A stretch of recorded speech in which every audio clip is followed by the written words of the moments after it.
What's up, everybody? You're back with The Chosen Con. And today we have Miss Pamela Sangha. We've also switched up the mics, so things are different. We're rocking the boat.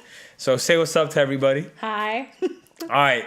Pamela's podcast was, man, there's a lot of golden nuggets in there for sure. So we began with your life journey, right? You went to different elementary schools, but you were always the fat kid in school. What was that like? Being the fat kid was hard, unless you had a personality, and I decided that I was going to have a personality. What age did you start? Yeah, I'm going to have a personality. Grade 3. Yeah. Grade 3, I decided. Looked in the mirror. You know what, Pamela? You know what? They ain't going to call you fat no more. You're the fat, funny kid. Yes! That's exactly what I became. And then you became friends with everybody after that, right? So that was really cool. You also said something in the podcast about like some advice for even women in our community that are fat, that are maybe, you said like there's family members of yours that don't even look for relationships for you, or like, you mean, what was that like? It was fine because I had to, my advice for them is just to escape the noise and just to be really in tune with who you are as a person and just focus on yourself and self-love, because then none of that junk will matter, right? And that's just work on that journey continuously. And there's no end point. It's not easy, but just keep doing it. And then what about what you were saying about how our community, or the community, it's like they always want you to eat. So go ahead, you're saying they always want you to eat, but then they're always mad at you when you... Yeah, it's really confusing because it's like, oh, no, Auntie J, I already ate. No, you're going to eat this. You're going to stuff they'll stuff your face no matter what event it is. All of our events revolve around food. The biggest discussion is food. And then at the end of it, it's like, oh, you're fat. Like... You can never win. Yeah, I can't win. Yeah. It's like, eat this matai. Oh, and then you're going to have this butter chicken. All these things. It's super oily. So yeah, that was pretty funny. We dove into that. And then you talked about how after you graduated, you went to university and then you jumped into the political realm. Yeah. So Pamela ran for the Greens where in Surrey? Like Newton, where? Yeah, I ran in Newton. Who'd you run against? Sook, Dollywall, and Ginny Sims. Oh, snap. And so what was that like? It was awesome. Yeah, it was, the reason I ran is because I just felt like there was a lack of a voice for people our age, and that they weren't talking about any of the issues that were important to even my parents or my grandparents or myself. And it was just time. It's just, I didn't have party whip with the Greens. The Green asked me to run. And I was like, you know what? I want answers to these questions. You're not going to answer them when I'm sitting across from you.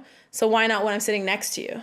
That makes a lot of sense. And you were talking about how some of the points that you talked about were crippling student debt. What other stuff were you talking about? So the problem right now is that we can't do anything without a degree. To get the degree, you have to cripple yourself in debt. Then your entry-level job only pays you $50K. Yeah, maybe $50K. Let's say 30. And so, after taxes is 30. So with $30K a year, I'm supposed to pay down my debt, save for a house, pay rent, buy groceries, and afford my car because your transit sucks. How? That doesn't make much sense. No, it makes zero sense. And so when I asked that question, nobody had an answer. Everybody gaped at me because I said, hey, you don't have an answer for this. This is the biggest crisis right now that's happening to these people. Yeah. We gotta figure out something. We gotta figure it out. Yeah. And the whole people come to me and be like, the institution is a sham. And maybe... You don't have much to say now. Yeah, I have nothing to say now. I lost faith. Yeah. And then the last thing we talked about too, and this is what I love the most, we talked about nutrition.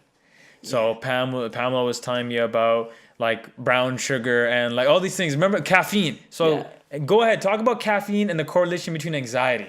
So I have anxiety disorder, and I noticed when I stopped drinking caffeine that the situation rectified in my gut. Yeah. Because you no longer had that like revved up feeling. But the thing about coffee is it distracts you from everything that's actually wrong and that your body is telling you. I'm tired, I'm going to distract you from that. I'm hungry, I'm going to distract you from that. I'm dehydrated, I'm going to distract you from that. Right? Yeah. And so you're permanently distracted. We distract ourselves with 2 cups a day. And a grande pike is the equivalent of a normal cup of coffee. Yeah. No, it's like 6 cups of coffee and caffeine.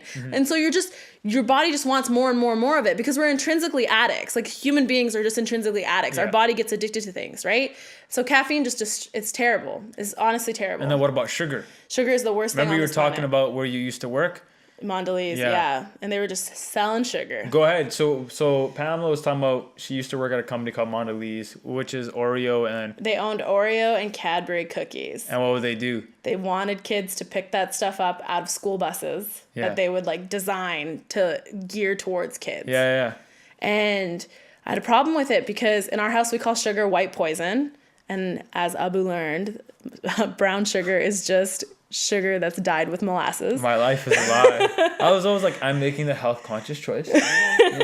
I'm not vegan, but I have brown sugar. And now I'm sure there's some brown sugar that's not dyed with molasses, but that Rogers bag you pick up at Superstore, that's molasses. Yeah. Damn. Molasses dyed My sugar. life is a lie. Yeah. But the thing is, like, the sugar industry is, like I said, the greatest drug dealer of all time, right? Because it gets to put the drug in our food that we eat every day. Yeah. And then gets to market us and tell us that it's fine. Yeah, that's very true. But really, you're poisoning an entire world of people. True, 100%. And so that's what we talked about, just a little glimpse of that in the podcast. And if you'd like, now this is one thing I pose to the people that are listening. If you think Pam needs her own podcast, which I think she does, let us know in the comments below. Subscribe on YouTube. Check us out on SoundCloud. And follow Pamela on Instagram, because I feel like she's about to shake things up even more. So anything you want to say the people before we end? No, this was awesome. Thanks for having me. Yes, follow me on Instagram. I will message all of you back if you message me. I'm really good at that stuff. She is. Yeah. Also, love over fear. If you want a shirt, if you want a shirt. They're super soft. They never shrink. Yeah. Okay, all right. Shrink. Peace, everybody. Thank you for watching our videos. Your support really means a lot to us. Check out our podcast and honestly check out the other conversations we've been having as well.